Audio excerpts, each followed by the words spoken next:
Good morning, my dear students. Our today's topic is consumption function. Consumption expenditure refers to that portion of income which is spent on the purchase of goods and services at the given level of income. Consumption function refers to functional relationship between consumption and national income. The level of household consumption depends directly upon the level of disposable income. That is, C is a function of YD, where C is the consumption, YD disposable income. It is calculated as personal income minus taxes. F is the functional relationship. Consumption function represents the willingness of households to purchase goods and services at a given level of income during a given time period. It also shows the consumption level at different levels of income in an economy. Consumption function is based on Keynes' famous psychological law of consumption. According to Keynes, as income rises, propensity to consume also increases, but by less than an increase in income. Graphical presentation of consumption function. Graphically, consumption curve is upward sloping originating from the y-axis. It shows a direct relationship between level of disposable income and consumption expenditure.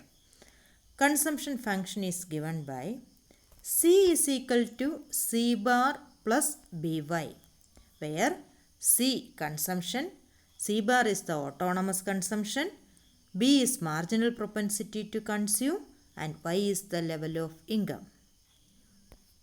This is the consumption function curve. In the above figure, C bar represents autonomous consumption. C bar represents autonomous consumption. Autonomous consumption is defined as consumption expenditure when income is zero. It is assumed to be positive. Even if the income is zero, consumption cannot be zero. There are two technical aspects of propensity to consume. Average propensity to consume and marginal propensity to consume. Average propensity to consume. Average propensity to consume is defined as the rate of aggregate consumption expenditure to aggregate income. That means what percentage of aggregate income is spent on consumption. APC is equal to C by Y. For example, if income is 50 crores, consumption is 10 crores, then APC is equal to C by Y, that is 10 by 50 is equal to 0.2 or 20%. It means that 20% of the total income is spent on consumption. APC is graphically shown below. Income measured on the x-axis and consumption is measured on the y-axis. CC is the consumption curve. APC represents any one point on the consumption curve. At point A on the consumption curve CC, APC is equal to ON by OY1.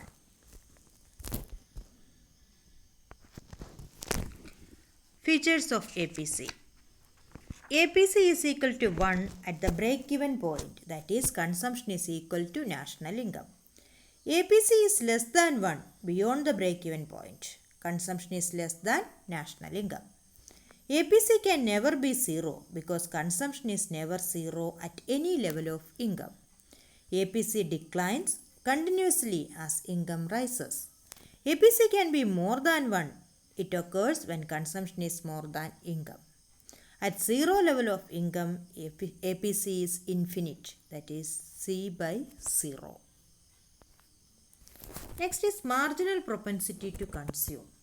Marginal propensity to consume refers to ratio of change in consumption expenditure to change in total income.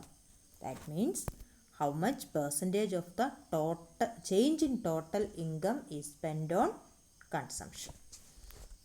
MBC is equal to change in consumption divided by change in income. MBC is equal to delta C by delta Y. For example, if income changes from rupees 50 crores to 100 crores, consumption changes from 10 crores to 30 crores. Here MBC is equal to delta C by delta Y. That is 20 by 50, 0.4 or 40 percentage. It means that 40 percentage of additional increase in income is consumed. Features of MBC. Graphically, MBC is the slope of consumption curve. The value of MBC lies between 0 and 1. MBC cannot be more than 1. MBC cannot be more than 1. As income rises, MBC falls but at a rate more than APC. This is marginal propensity to consume curve or the MPC curve. Since MBC is equal to delta C by delta Y, measures the slope of consumption curve. Constant value of MBC indicates that the consumption curve is a straight line. Thank you.